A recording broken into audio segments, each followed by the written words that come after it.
ndax ñun ci loolu la ñu tàggat duñu tot duñu taal duñu yàq ndax li baax ci réew mi ñun ak président Macky Sall ñoo ko defar bu soobee yàlla dinañ ko wax fa ñu ko war a waxi jee dinañ dem gis autorité religieuse yi muy kilifa diine yi ak kilifa aada yi dinañ gis autorité coutumière yi dinañ gis société civile bi dinañ gis représentation diplomatique ndax li ñu nekkee ci réew mi waa biti réew ñu ngi ci teg bët ba tegatuñu fenn suñu réew Sénégal bokk na ñi seen note gën a daanu tey ndax ay déclaration yoo xamante ne ni premier ministre bi tegu ko fenn Sénégal bokk na ci réew yi nga xam ne tey bu ñu génnee ñu yàpp ñu ndax premier ministre boo xam ne amul vision xaste saaga tëj la fi nekkee Farba Ngom nag ñu ngi koy témoigner suñu soutien ñu ngi wax ne lii mu nekk di ko dund moom ay ñoñam sénégalais yëpp seede nañ ba tey ci suba dong ku déglu rajo yi dañuy wax lan décision bu ridicule décision bu doy waar bi lii nga xam ne ñaar ñoo xam ne dañoo meloon ni mburu ki soow ci liñ leen di tuumal dañ nañ bañ ne koo accusé muy Farba Ngom ak Tahirou Sarr mu war a nekk lu ñu war a yëngal rek naan ñu seppi mburu ma ne ko dandiix lekk daal di jël soow mi bëgg koo tuur duñu ko nangu Farba Ngom nag bu soobee yàlla dina génn ak ndam ci kaso bi dina continuer di def ay activité politique am ci wërgu yaram dina fi fekk waa Alliance pour la République ak waa Sénégal ak waa Fouta bu loolu yëpp weesoo ñu ngi massaw ñëpp ñu nekk ci lien de la détention arbitraire notre camarade Pape Malick Ndour ngeen baal ma lim leen nos camarades Ismaïla Madior Fall, nos camarades Mamina Daffé, Moustapha Diop, Aïssatou Gladima Sibi, Ndeye Sali Diop Dieng, Soya Diagne, Maodo Malick Mbaye, Madiambal Diagne, Jérôme Bandiaki, Lat Diop lim naa ci ñoo xam ne sax du ñuy say suñuy camarades waaye ay concitoyens la ñu xam ne liñ leen teg du dëgg te du yoon régime de Pastef occupez-vous aux priorités des Sénégalais Sénégalais yi ñu ngi leen ci xaar bu baax a baax ndax loolu ngeen leen diggoon waaye tey nous sommes désolés de constater que ci lii ngeen nekk du dara lu dul xëccoo nguuru salfaañe suñuy ak yelleef def acharnement ci kaw nit ñi te loolu du leen yebe fenn bu soobee yàlla on fera face ñu ngi sant ñëpp di gërëm ñëpp di baalu àq wa salaam. Merci Marième Thiam Babou, porte-parole adjointe de l'Alliance pour la République. Bala may jox kàddu gi le ministre Omar Sarr dama wax sànq ne li ñu yéem mooy ministre de la justice moo génn di wax ci benn cas te li ñu xam habituellement procureur moo war a wax yu demee noonu ñuy laaj rek lan moo war a xew ba ministre de la justice jël place su procureur question boobu la ñuy teg di ko laaj parce que moom ni ma ko sama jigéen ji waxee mooy maître des poursuites kon nag dañuy jox kàddu gi le ministre Omar Sarr moom mooy coordonnateur u Front pour la défense de la démocratie et de la République mu yëy yàbbi tuuti ndax xam ngeen ni lu duuf ci nag bi yëpp xajul ci cin li ku ci nekk am na wañ te boo amee gan bu ñëw massawula si la seet si la won la àndam ak yow ci sa xeex da nga koy gërëm jox ko cër teral ko jox ko kàddu monsieur le ministre vous avez la parole. Merci beaucoup monsieur le ministre. Mesdames et messieurs les journalistes, chers camarades de l'APR, chers frères et camarades du FDR,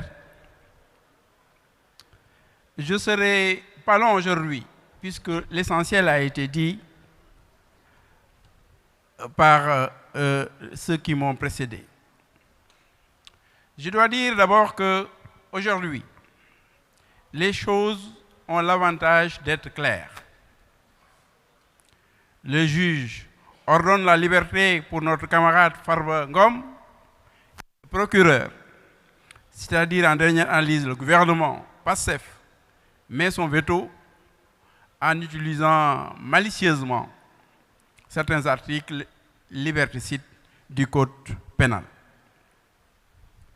La question, par conséquent, n'est plus à ce stade, ils l'ont déjà dit tout à l'heure, n'est plus à ce stade une question judiciaire.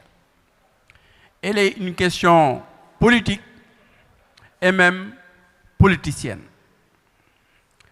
Le gouvernement a décidé de maintenir en prison Farba dans un dossier désespérément vide malgré son état de santé.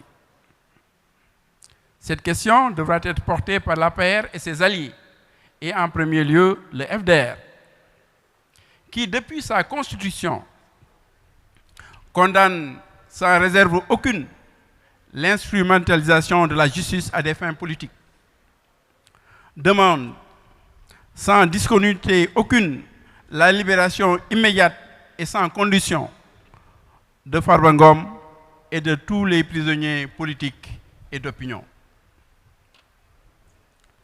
Nous sommes là pour dire avec la paix, trop c'est trop, lu ëpp tuuru. Nous sommes là pour dire avec eux, libérer immédiatement Farba et tous les prisonniers politiques et d'opinion. Chaque jour compte.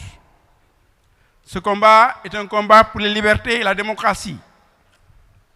Nous devrons intensifier la lutte, informer à nouveau les chancelleries, vous l'avez dit, et les autorités, mais lutter sur le terrain contre ce gouvernement qui non seulement affame le peuple, mais décide de mettre en prison sans raison aucune, qui il veut, quand il veut, juste parce qu'une personne n'est pas d'accord avec lui et pour des raisons qui sont les siennes, il raffole d'élus du peuple et des territoires.